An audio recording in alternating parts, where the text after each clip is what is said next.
अथर्ववेदर चतुर्थ कांडर 1300 तथा ऋग्वेदर दशम मंडलर 137तम सूक्त रोग निवारण सूक्त नाम प्रसिद्ध। यार पाठ करने द्वारा अनेक रोग दूरे जाए।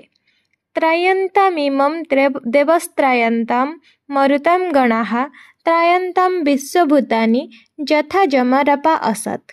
अर्थात एही लोकरे सबु देवगण आमको संरक्षण प्रदान करंतु, मरुद्गण एवं समस्त प्राणी आमर रक्षा करंतु, जेपरिक एही रोगी निरोग एवं पूर्ण सुस्थ होइजिव। एहीपरि प्राय 7टी रोग निवारणर सिद्ध सूक्त अछि। एही मंत्र पछरे रहिछि ऋषि मानंकर ऊर्जा, तेणु प्रभाव सुनिश्चित। अखंड ज्योति ओडिया जानुआरी मास 2012 मसीहा पृष्ठा संख्या 23।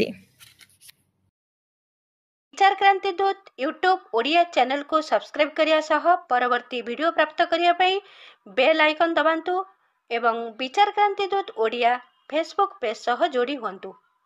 धन्यवाद।